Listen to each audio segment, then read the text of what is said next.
OK. Danny Gagnon, le 7 avril 2022. Jérusalem. Dans mes entités lourdes que j'ai rencontrées, il m'avait été donné des noms de villes. Et j'ai eu un bug parce que c'était vraiment compliqué. C'était vraiment très lourd. Et je me suis senti récemment prêt à avancer davantage avec le nom d'une ville que j'avais reçue, qui était Jérusalem. Donc, il y a 2 semaines, à peu près, je revisite Jérusalem et je m'informe de sa nature, que j'avais déjà observé un peu auparavant, mais que j'avais pas approfondi. Que c'était, pour moi, Jérusalem était un homme du temps de l'Ancien Empire égyptien, pour vous situer la période, que cet homme, ou plutôt que les gens ont donné le nom d'un lieu par rapport à cette personne parce qu'elle avait des capacités conséquentes, qu'elle était que c'était vraiment un magicien. C'était une personne qui était un passeur, mais qu'il était plus que ça. Il était non seulement il était un guérisseur et un prophète. C'était pratiquement quelqu'un qui était à l'image du Christ. Et j'étais en train d'observer quand que ça a comme glissé et qu'il me parle de façon plus subtile, mais plus précisément dans la dynamique de l'exercice. Pourquoi que c'est devenu que la ville porte son nom. Alors, il était en capacité de guérir les gens. Et les gens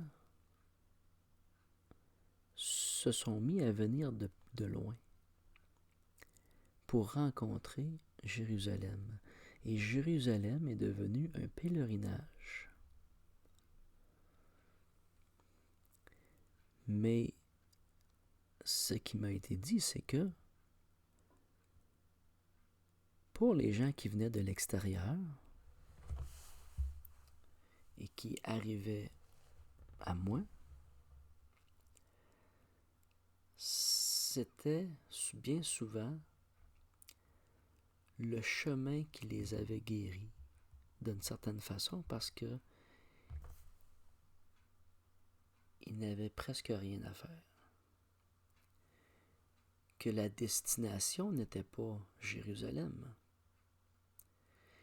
qu'elle n'était pas une finalité en soi, qu'il n'y avait pas forcément de départ ni d'arrivée, mais que le cheminement ou l'arrivée vraiment réelle était le déplacement, le cheminement, de se mettre en action, de se reprendre en main et de guérir. La destination n'est pas Jérusalem ou tout autre lieu de pèlerinage. La vraie destination est le chemin, est le mouvement, est le déplacement. Le déplacement physique, mais aussi le déplacement spirituel. Pour se métamorphoser,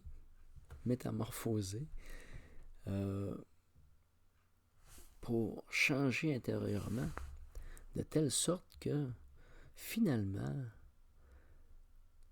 la grande guérison a été opérée par la détermination de la personne à se mettre en marche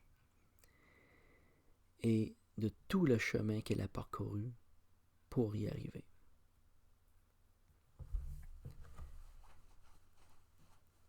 Et là est l'enseignement que j'ai eu de Jérusalem dans cette dynamique-là. En même temps que la libération de Prométhée par le Père, par le Fils, par le Saint-Esprit dans toutes les dimensions que ça implique.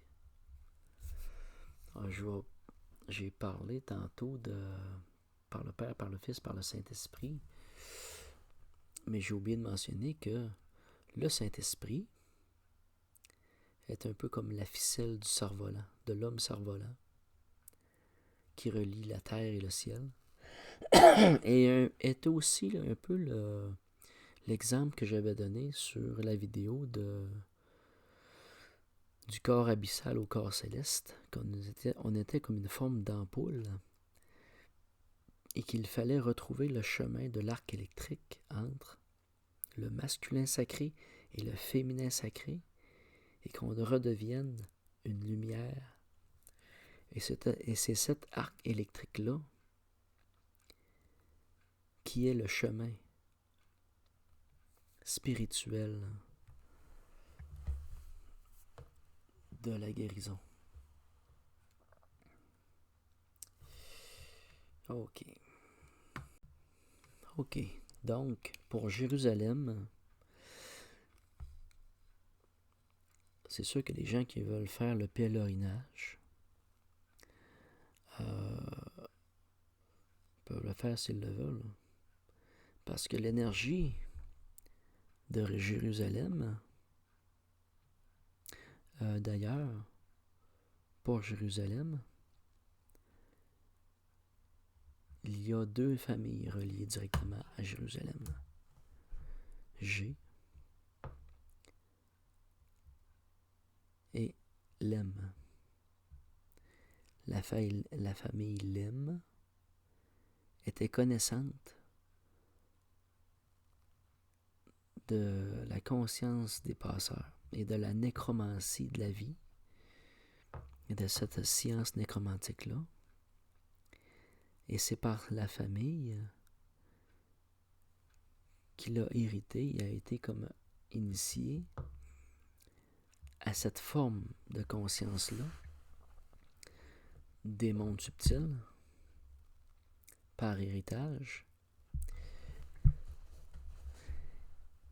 et qu'il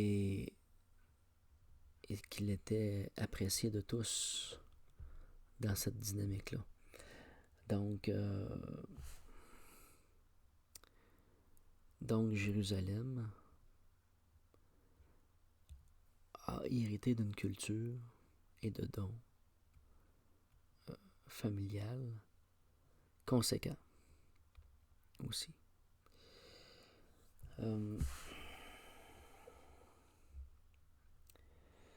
Donc Jérusalem, c'était pas mal l'information que j'avais à transmettre. J'étais en train de penser à d'autres choses. C'est que